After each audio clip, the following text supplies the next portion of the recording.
Once again, a very good evening to all of you. जैसा कि मैंने अपनी प्रीवियस वीडियो में कहा था कि कॉन्स्टिट्यूशन के बारे में मैं आगे भी चल रहा था, मैं आपके साथ डिस्कस करूंगा। तो आज हम लोग एक नए टॉपिक पे डिस्कस करने जा रहे हैं।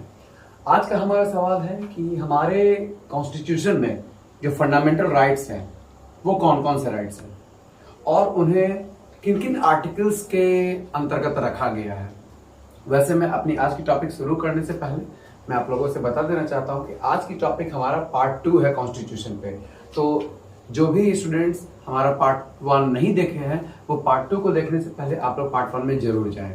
इसके लिए आपको वीडियो के लास्ट में डिस्क्रिप्शन में इसकी लिंक दी गई होगी, आप लोगों से पहले जरूर देखें, फिर हम लोग अपने सेकंड पार्ट को देखें। ठीक है, तो चलिए मैं आपको बताता हूँ।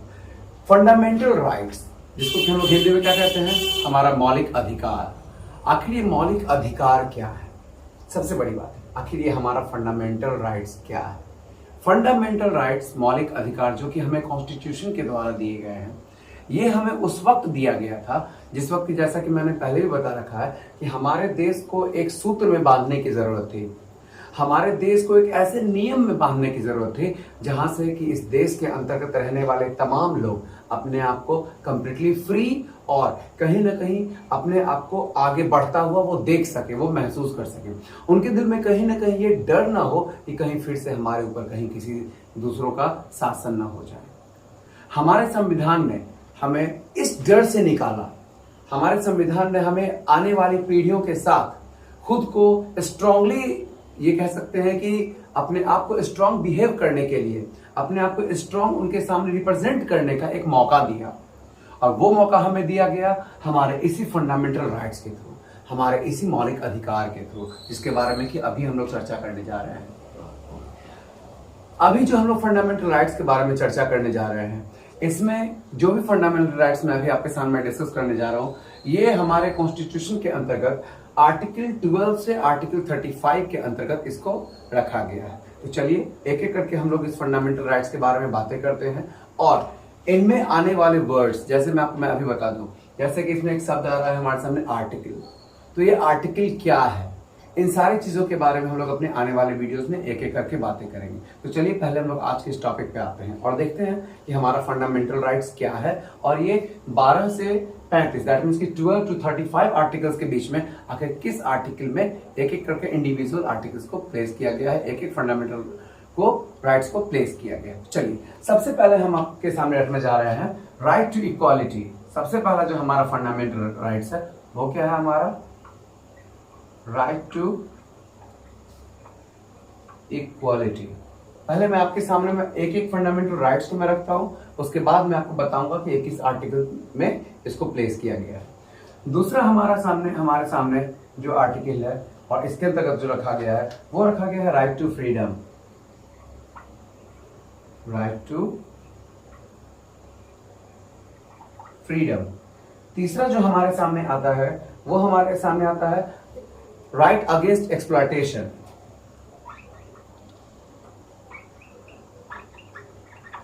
Right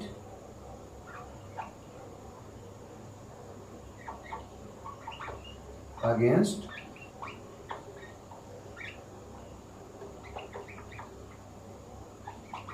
exploitation. चौथा जो हमारे सामने आता है बच्चों, जो फंडामेंटल राइट्स है वो है right to freedom of religion, या राइट टू रिलीजन भी बहुत सारे बच्चे इसको कहते हैं। Right to freedom of religion. पांचवा जो हमारे सामने आता है cultural and educational rights. Cultural and educational rights. और छठा जो हमारे सामने आ रहा है right to constitutional remedies. Don't worry, मैं इन सब के बारे में एक एक करके मैं साझा करूंगा, एक इंफॉर्मेशन मैं आपसे साझा करूंगा। Right to constitutional remedies.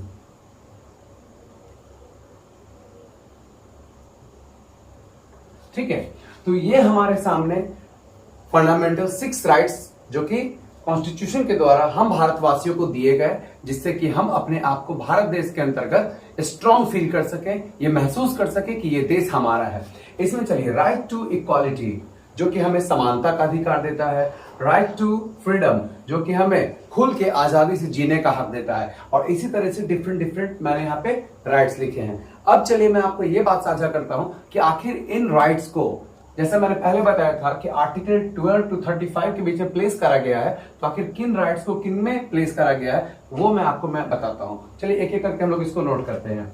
आप लोग चाहें तो वीडियो को पॉज करके आप इसको नोट भी कर सकते हैं। चलिए मैं आपको बताता हूं। राइट टू इक्वालिटी, इसको आर्टिकल 14 to 18 के अंतर्गत रखा गया है। दैट मीन्स कि आर्टिकल 14 से आर्टिकल 18 के अंतर्गत जो डिस्कशन होती है ना, वो राइट टू इक्वालिटी के बेस पर डिस्कशन होती है। नेक्स्ट हम लोग आते हैं right to freedom. Right to freedom को बच्चों आर्टिकल 19 to 22 के बीच में रखा गया है। आर्टिकल 19 to 22 के बीच में राइट टू फ्रीडम के बारे में हम लोग डिस्कस करते हैं। नेक्स्ट, राइट अगेंस्ट एक्सप्लॉयटेशन, इसको बच्चों रखा गया है आर्टिकल 23 to 24 के प्लेस में इसको रखा गया है। 23 और 24 आर्टिकल में हम लोग राइट अगेंस्ट एक्सप्लॉयटेशन के बारे में चर्चा करते हैं, डिस्कस करते हैं, बातें करते हैं। नेक्स्ट है हमारा right to freedom of religion. ये right to freedom of religion को बच्चों आर्टिकल 25 to 28 में इसको प्लेस करा गया है। नेक्स्ट हमारे सामने है कल्चरल एंड एजुकेशनल राइट्स। इसको हमारे सामने जो रखा गया है वो आर्टिकल 29 to आर्टिकल 30 में इसको रखा गया है। और अब मैं आपको बताना चाहूंगा कि जो लास्ट है हमारा, या इसके बारे में थोड़ा बहुत हमें इसके बाद के 32 आर्टिकल्स में भी पता चलता है, but right to constitutional remedies जो है इसको जो रखा गया है बच्चों, वो रखा गया है आर्टिकल 32 to आर्टिकल 35। यानी ये थे आर्टिकल्स और ये थे फंडामेंटल राइट्स, जिसमें कि पर्टिकुलर फंडामेंटल राइट्स को पर्टिकुलर आर्टिकल्स में रखा गया है। मैं आपको एक बात बताता हूं, जितने भी कॉम्पिटिटिव एग्जाम्स हम लोग फेस करते हैं, जैसा कि अभी रिसेंटली बीपीएससी का एग्जाम्स हुआ था, बीपीएससी से डीपीओ का एग्जाम्स हुआ, या डिफरेंट काइंड्स के जो एग्जाम्स होते रहते हैं, खास करके पीसीएस एग्जाम्स, उन पीसीएस एग्जाम्स में फंडामेंटल से रिलेटेड क्वेश्चन मैक्सिमम देखा गया है कि होता ही होता है। और वैसे में ये सारे क्वेश्चंस पूछे ही जाते हैं कि हमारे कौन से आर्टिकल्स को, हमारे कौन से आर्टिकल में किस राइट्स को रखा गया है। तो इन चीजों के लिए ये वीडियोस काफी इंफॉर्मेटिव है, आप लोग इसको जरूर देखें, आप लोग इसको जरूर पढ़ें, और मैं उम्मीद करता हूं कि आपको ये वीडियो मेरा अच्छा लगा हो। अगर आपको ये वीडियो अच्छा लगा हो तो आप लोग लाइक करें, सब्सक्राइब करें, अपने दोस्तों के साथ इसको शेयर करें, और आप लोग इसे सब्सक्राइब करें तो बेल आइकन को दबाना कभी ना भूलें, क्योंकि अगर आप बेल आइकन को ऑन रखेंगे तो हमारी हमेशा लेटेस्ट वीडियोस का नोटिफिकेशन आप तक मिलता रहेगा। और जैसे पहले मैंने बता रखा था कि ये हमारा पार्ट 2 है।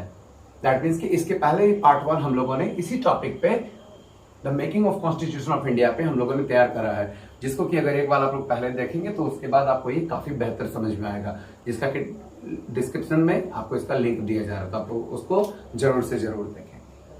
Thank you very much.